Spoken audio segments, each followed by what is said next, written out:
Tartt's The Little Friend. We're in the midst of Chapter 7. The fox went out on a chase one night, prayed for the moon to give him light, for it many a mile to go that night before he reached the town, for it many a mile to go that night before he reached the town. He ran till he came to a great big bin. The ducks and the geese were put therein. Couple of you gonna grease my chin before I leave this town. Couple of you gonna grease my chin before I leave this town.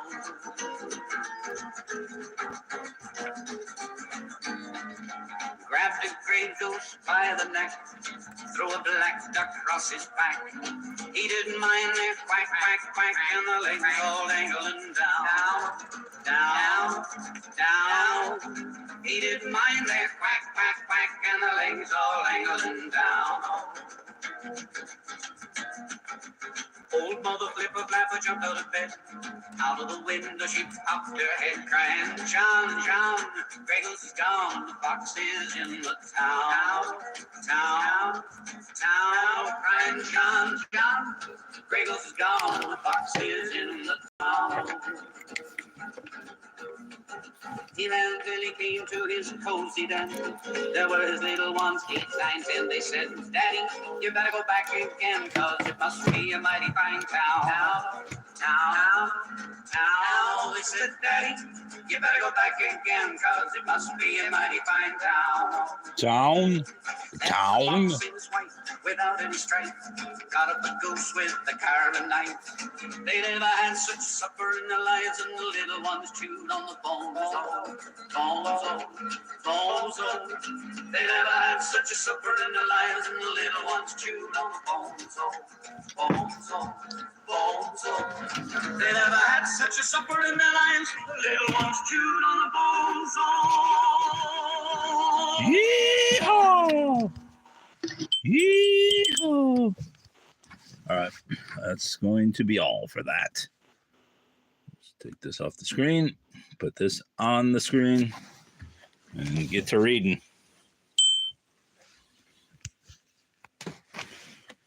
The Little Friend by Donna Tartt. Chapter 7, page 458. I don't know if this bell's going to work much longer here.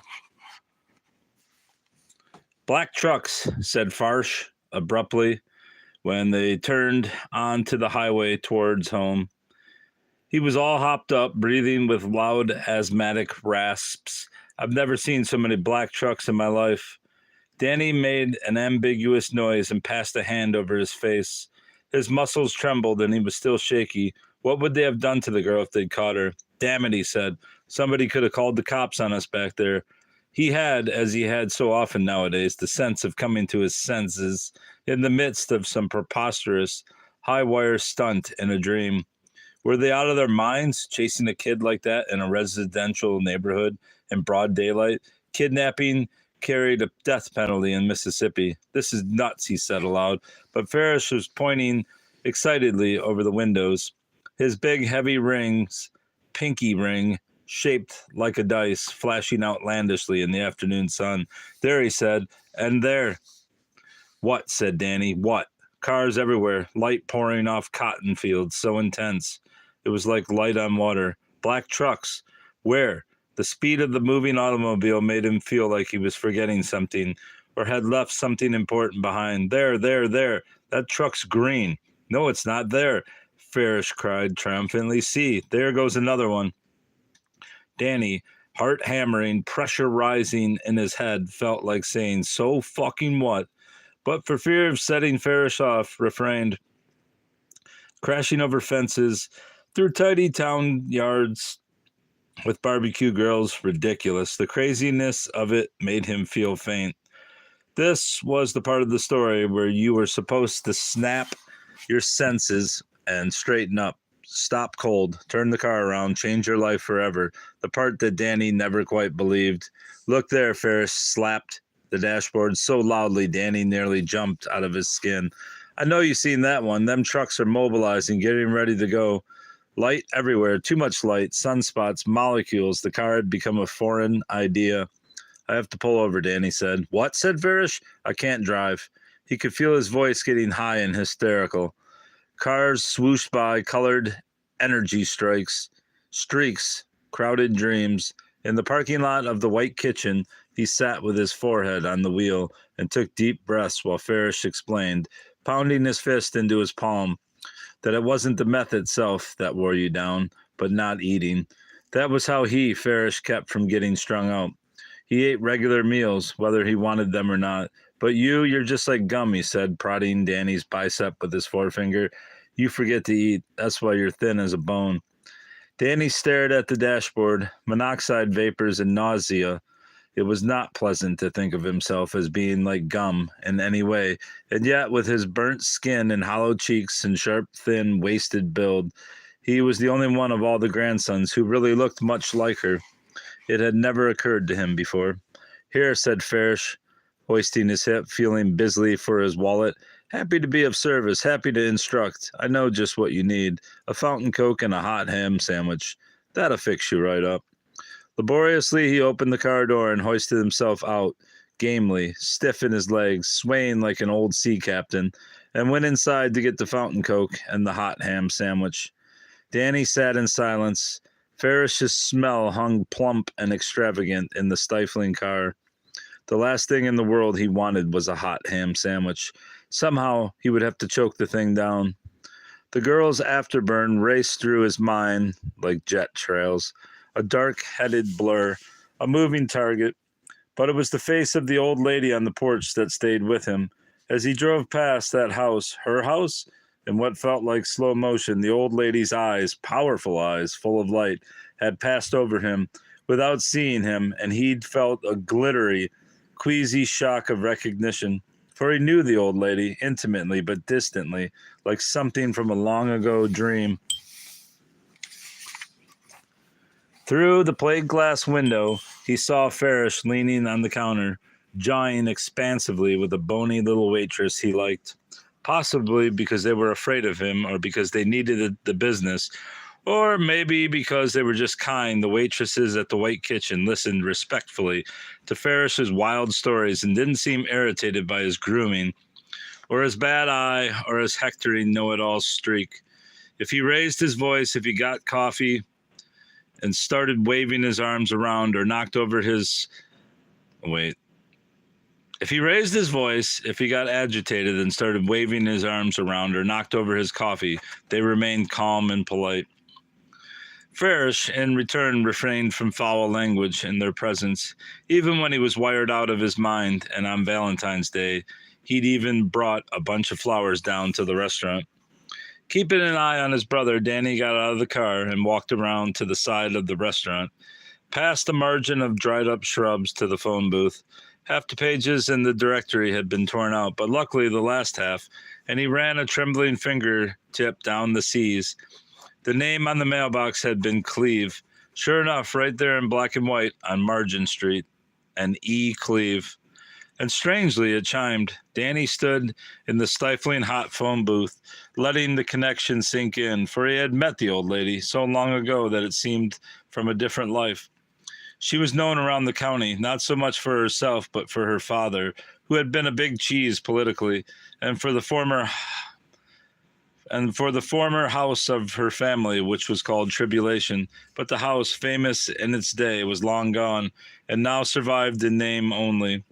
On the interstate, not far from where the house had been, there was a Greasy Spoon restaurant with a white columned mansion on the billboard, calling itself Tribulation Steakhouse. The billboard was still there, but now even the restaurant was boarded up and haunted looking, with graffiti-covered signs that said no trespassing, and weeds growing in the planters out front, as if something about the land had sucked all the newness out of the building and made it look old. When he was a kid, what grade he couldn't remember, school was all a dreary blur to him. He'd gone to a birthday party at Tribulation. The memory had stayed with him. Huge rooms, spooky and dim and historical, with rusty wallpaper and chandeliers. The old lady who the house belonged to was Robin's grandmother, and Robin was a schoolmate of Danny's. Robin lived in town, and Danny, who often roamed the streets on foot while Farish was in the pool hall, had spotted him late one windy afternoon in fall, playing alone in front of his house. They stood and looked at each other for a while, Danny in the street, Robin in his yard, like wary little animals. Then Robin said, "I like Batman." "I like Batman too," said Danny. Then they ran up and down the sidewalk together and played until it got dark. Since Robin had invited everybody in the class to his party, raising his hand for permission, walking up and down the rows and handing an envelope to every single kid, it was easy for Danny to hitch a ride without his father or Gum knowing. Kids like Danny didn't have birthday parties, and Danny's father didn't want him attending them, even if he was invited, which he usually wasn't, because no boy of his was going to pay for something useless like a present, not for some rich man's son or daughter. Jimmy George Ratliff wasn't bankrolling that nonsense. Their grandmother reasoned differently. If Danny went to a party, he'd be obligated to host. To the host, beholden. Why accept invitations of townfolk, no doubt, who had only invited Danny to make fun of him, of his hand-me-down clothes, of his country manners? Danny's family were poor. They were plain people. The fanciness of cake and party clothes was not for them. Gum was forever reminding her grandsons of this, so there was never any danger of them growing exuberant and forgetting it. Danny was expecting the party to be at Robin's house, which was nice enough, but he'd been stunned when the packed station wagon, piloted by the mother of some girl he didn't know, drove out of the city limits past cotton fields, down a long alley of trees and up to the columned house. He didn't belong in a place like this. And even worse, he hadn't brought a present. At school, he tried to wrap up a Matchbox car he'd found in some notebook paper, but he didn't have any tape, and it didn't look like a present at all, only a wadded up sheet of old homework. But no one seemed to notice he didn't have a present. At least no one said anything. And up close, the house wasn't so grand as it had looked from far away. In fact, it was falling to pieces with moth-eaten rugs and broken plaster and cracks on the ceiling. The old lady, Robin's grandmother, had presided over the party, and she, too, was large and formal and frightening. When she'd opened the front door, she'd scared him to death, looming over him with her stiff posture, her black, rich-looking clothes, and her angry eyebrows. Her voice was sharp, and so were her footsteps, clicking fast through the echoing rooms, so brisk and witchy that the children stopped talking when she walked into their midst.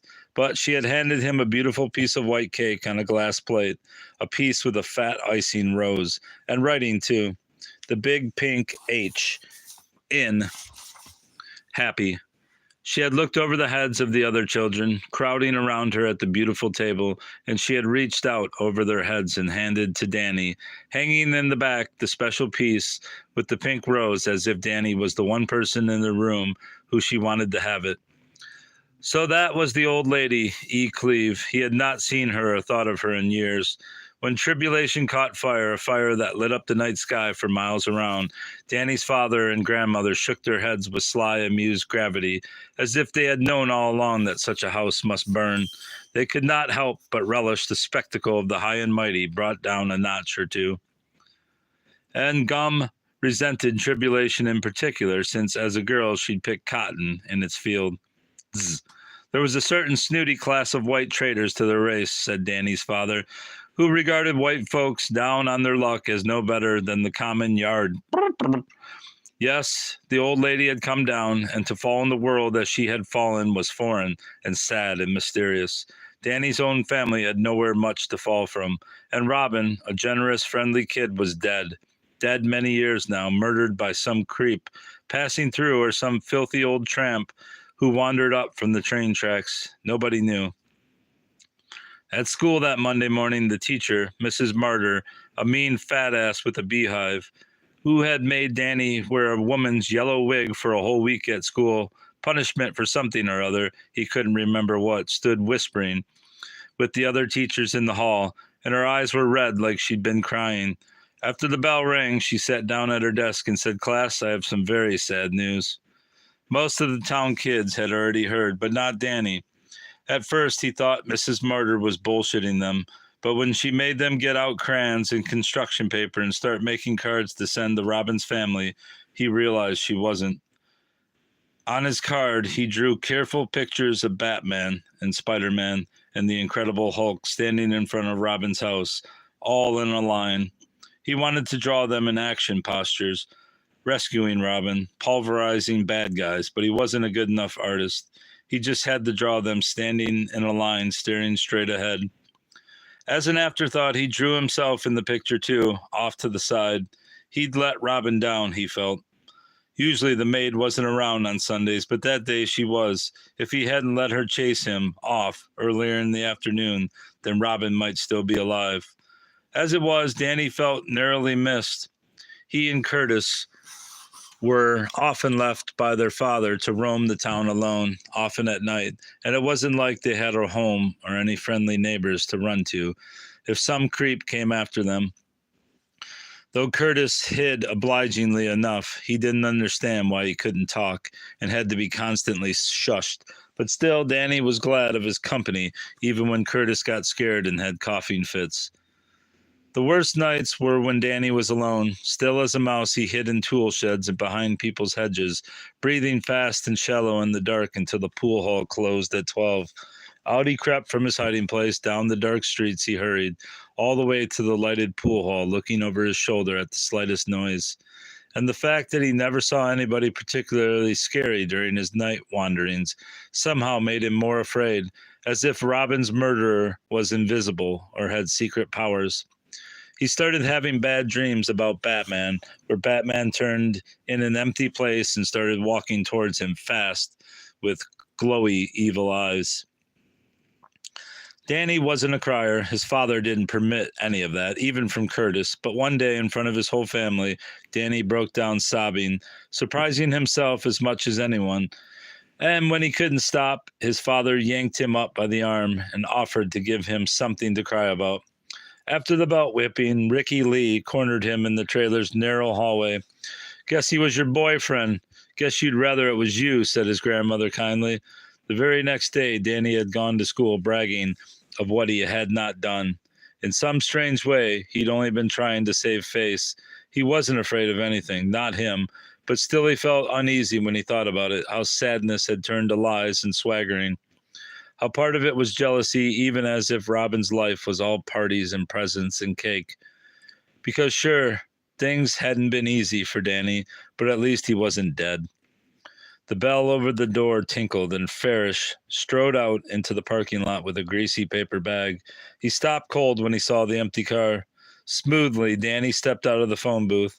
No sudden moves. For the last few days, Farish's behavior had been so erratic that Danny was starting to feel like a hostage.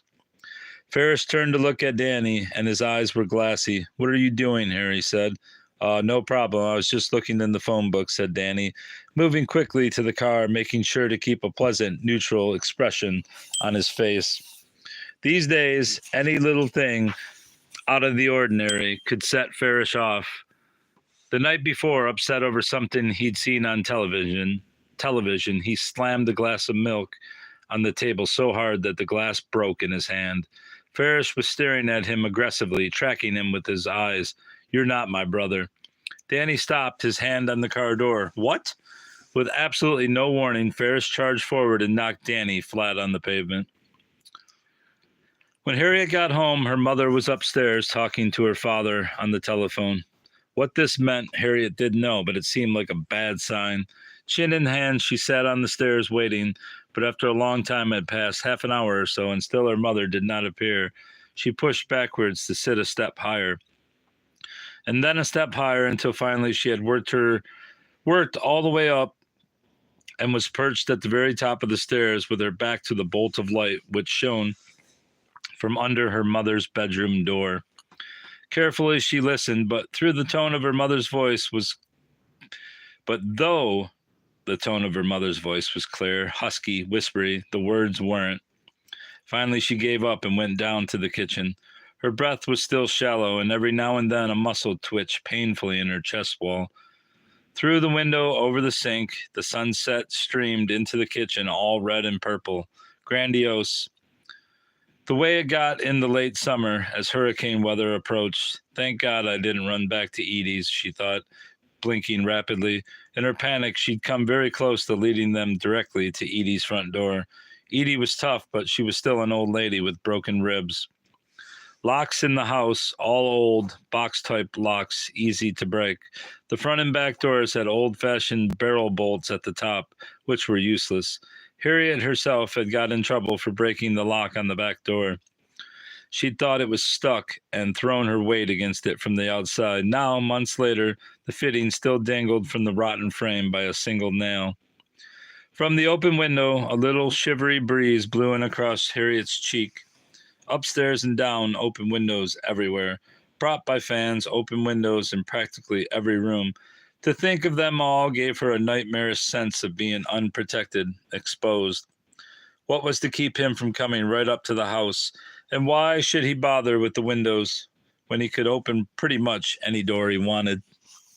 Allison ran barefoot into the kitchen and picked up the phone as if she was going to call someone, and listened for several seconds with a funny look on her face before she pressed the receiver button and then gingerly hung up. "Who's she talking to?" asked Harriet. "Dad." "Still?" Allison shrugged, but she looked troubled and hurried from the room with her head down. Harriet stood in the kitchen for a minute, brow knotted, and then went to the telephone and eased up the receiver. In the background, Harriet could hear a television. "Shouldn't blame you," her mother was saying querulously. "Don't be silly." Her father's boredom and impatience was perfectly audible in the way he was breathing. "Why don't you come up here if you don't believe me? I don't want you to say anything you don't mean." Quietly, Harriet pressed the button and then put the phone down. She'd feared that the two of them were talking about her, but this was worse. Things were bad enough when her father visited, and the house was noisy and violent and charged with his presence. But he cared what people thought of him, and he behaved better around Edie and the aunts. To know they were only a few blocks away made Harriet feel safer, and the house was large enough so she could tiptoe around and avoid him much of the time. But his apartment in Nashville was small, only 5 rooms. There would be no getting away from him. As if in response to these thoughts, bang, a crash behind her, and she jumped with her hand to her throat. The window sash had fallen. A confusion of objects, magazines, a red geranium in a clay pot tumbled to the kitchen floor. For an airy, vacuum-sealed moment, curtains flat. "Yeah, buddy." The window sash had fallen, a confusion of objects, magazines, a red geranium in a clay pot tumbled to the kitchen floor. For an airy, vacuum-sealed moment, curtains flat, breeze vanished. She stared at the broken pot. The black crumbs of dirt spilled across the linoleum, and then up apprehensively into the 4 shadowy corners of the room. The sunset glow on the ceiling was lurid, ghastly. Ghastly, bruv. "Hello," she finally whispered to whatever spirit, friendly or not, had blown through the room, for she had a sense of being observed, but all was silence, and after some moments Harriet turned and hurried from the room, as if the very devil were skimming after her. Eugene and some reading glasses from the drugstore sat quietly at Gum's kitchen table in the summer twilight. He was reading a smeary old booklet from the county extension office called Home Gardens, Fruits and Ornamentals. His snake-bit hand, though long out of the bandage, still had a useless look about it, the fingers stiff, propping the book open like a paperweight. Eugene had returned from the hospital a changed man. He had an epiphany, lying awake listening to the idiot laughter of the television, floating down the hall, waxed checkerboard tile, straight lines converging on white double doors that swung inward to infinity. Through the nights he prayed until dawn, staring up at the chilly harp of light on the ceiling, trembling in the antiseptic air of death. The hum of x-rays, the robot beep of the heart monitors, the rubbery, secretive footsteps of the nurses, and the agonized breaths of the man in the bed next to him. Eugene's epiphany had been threefold. One, because he was not spiritually prepared to handle serpents and had no anointment from the Lord. God, in his mercy and justice, had lashed out and smote him. Two, not everybody in the world, every Christian, every believer, was meant to be a minister of the word. It had been Eugene's mistake to think that the ministry for which he was unqualified in nearly all respects was the only ladder by which the righteous could attain heaven. The Lord, it seemed, had different plans for Eugene. Had them all along, for Eugene was no speaker. He had no education or gift for tongues or easy rapport with his fellow man. Even the mark on his face rendered him an unlikely messenger, as people quailed and shrunk from such visible signs of the living God's vengeance. But if Gene was unfit to prophesy or preach the gospel, what then? A sign. He'd prayed, lying wakeful in his hospital bed in the cool gray shadows. And as he prayed, his eyes returned repeatedly to a ribboned vase of red carnations by the bed of his neighbor, a very large, very brown old man, very wrinkled in the face, whose mouth opened and closed like a hooked fish, whose dry, gingerbread brown hands, tufted with black hairs, grasped and pulled at the bland coverlet with the desperation that was terrible to see. The flowers were the only pinprick of color in the room. When Gum was in the hospital, Eugene had returned to look in the door at his poor neighbor, with whom he had never exchanged a word. The bed was empty, but the flowers were still there, blazing up red from the bed table, as if in sympathy with the deep red basso pain that throbbed in his bitten arm. And suddenly the veil fell away, and it was revealed to Eugene that the flowers themselves were the sign he'd prayed for. They were little live things, the flowers, created by God, and living like his heart was, tender, slender lovelies that had veins and vessels that sipped water from their hobnail vase, that breathed their weak, pretty scent of cloves even in the valley of the shadow of death. And as he was thinking on these things, the Lord himself had spoken to Eugene. There, as he stood in the quiet of the afternoon, saying, "Plant my gardens." This was the third epiphany. That very afternoon, Eugene had hunted through the seed packs on the back porch and planted a row of collards and another of winter turnip greens in a moist, dark patch of earth where, until recently, a stack of old tractor tires had sat atop a sheet of black plastic.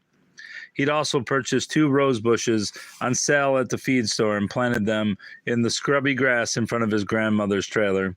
Gum typically was suspicious, as if the roses were a sly trick at her expense. Eugene, several times, had caught her standing in the front yard staring at the poor little shrubs as if they were dangerous intruders, freeloaders, and parasites, there to rob them all blind. "What I want to know," she said, limping after Eugene as he ministered to the roses with pesticide and watering can, "is who's going to attend to them things? Who's going to pay for all that fancy spray and fertilizer? Who's going to get stuck with watering them and dusting them and nursing them and fooling with them all the time?" And she cast a cloudy old martyred eye at Eugene, as if to say that she knew that the burden of the care would only crush down joylessly on her own shoulders. The door of the trailer squeaked open so loudly that Eugene jumped, and in trudged Danny, dirty, unshaven, hollow-eyed, and dehydrated looking, as if he'd been wandering the desert for days. He was so thin that his jeans were falling off his hip bones. Eugene said, "You look awful." Danny gave him a sharp look, then collapsed at the table with his head in his hands. "It's your own fault. You ought to just stop taking that stuff." Danny raised his head. His vacant stare was frightening. Suddenly he said, "Do you remember that little black-haired girl come up to the back door of the mission the night you got bit?" "Well, yes," said Eugene, closing the booklet on his finger. "Yes, I do. Farsh can go around saying any crazy things he wants to, and can't nobody question it. You remember her then?" "Yes, and it's funny you mention it," Eugene considered. "Where to begin?" "That girl run off from me," he said, "before the snakes was even out of the window.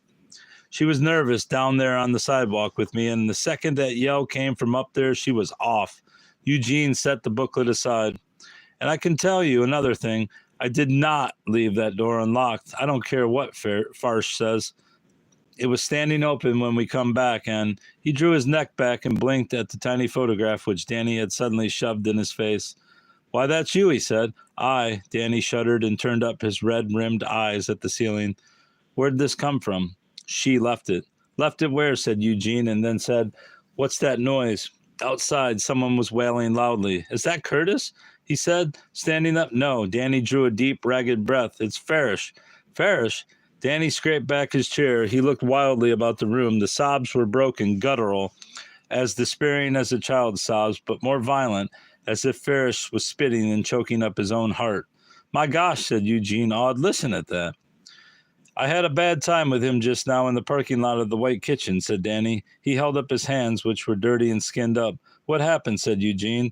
He went to the window and peered out. Where's Curtis? Curtis, who had bronchial and breathing problems, often went into savage coughing fits when he was upset or when someone else was, which got him more upset than anything. Danny shook his head. I don't know, he said, his voice hoarse and strained as from overuse.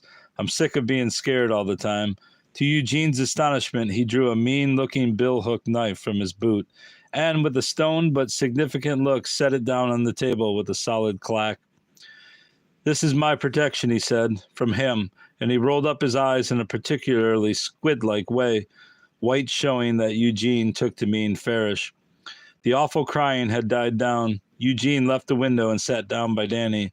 You're killing yourself, he said. You need to get some sleep. Get some sleep, Danny repeated. He stood up as if he was about to make a speech, and then sat back down. When I was coming up, said Gum, creeping in on her walker, rocking forward an inch at a time. Click, click, click, click. My ditty said it was something wrong with any man that'll sit down in a chair and read a book.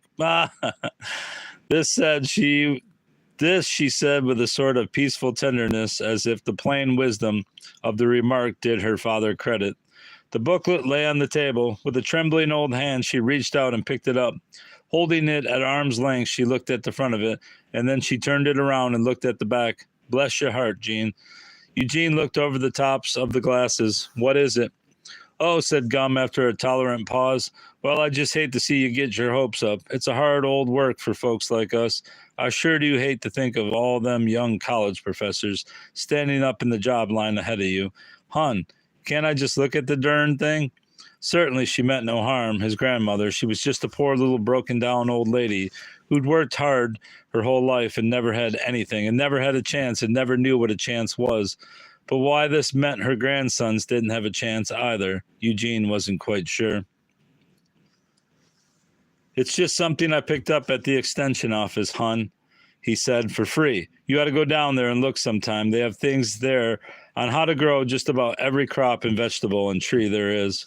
Danny, who had been sitting quietly all this time, staring into space, stood up a little too suddenly. He had a glazed look and swayed on his feet. Both Eugene and Gum looked at him. He took a step backwards. Them glasses look good on you, he said to Eugene. Thank you, said Eugene, reaching up self-consciously to adjust them. They look good, said Danny. His eyes were glassy with an uncomfortable fascination. You are to wear them all the time. He turned, and as he did, his knees buckled under him, and he fell to the floor.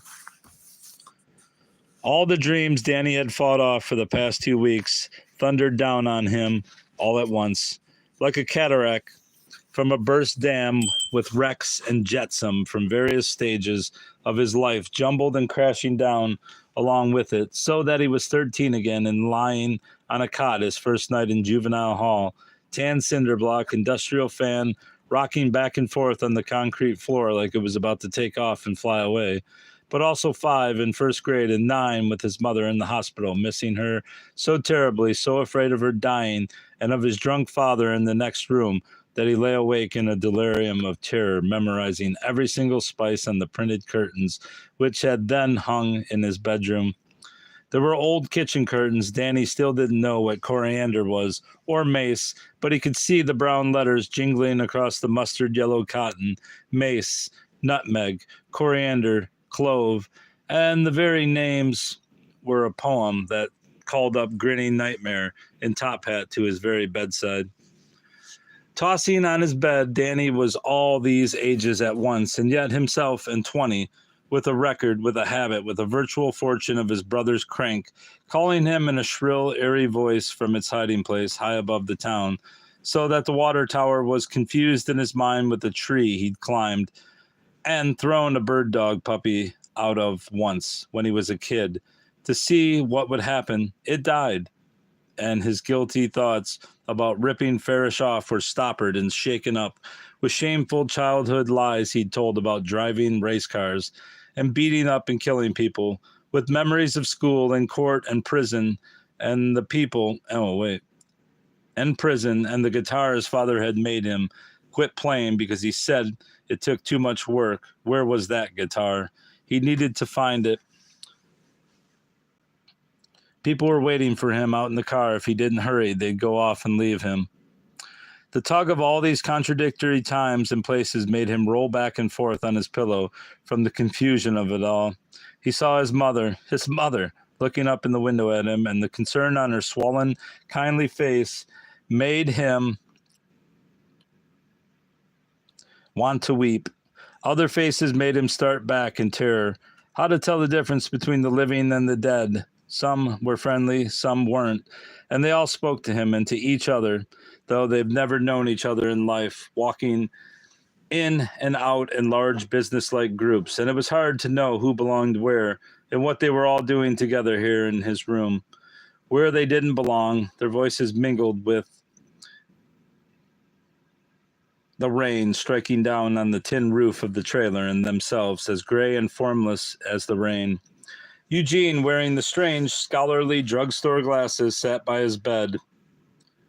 Lighted by the occasional flash of heat lightning, he and the chair he sat in were the only stationary objects amidst a bewildering and ever-changing swirl of people.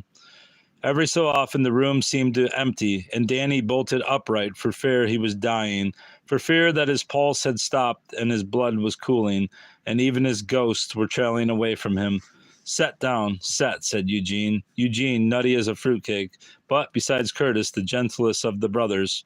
Farish had a big dose of their father's meanness, not so much since he'd shot himself in the head, that had knocked some of the starch out of him. Ricky Lee probably had it the worst, that mean streak. It was serving him well in Angola.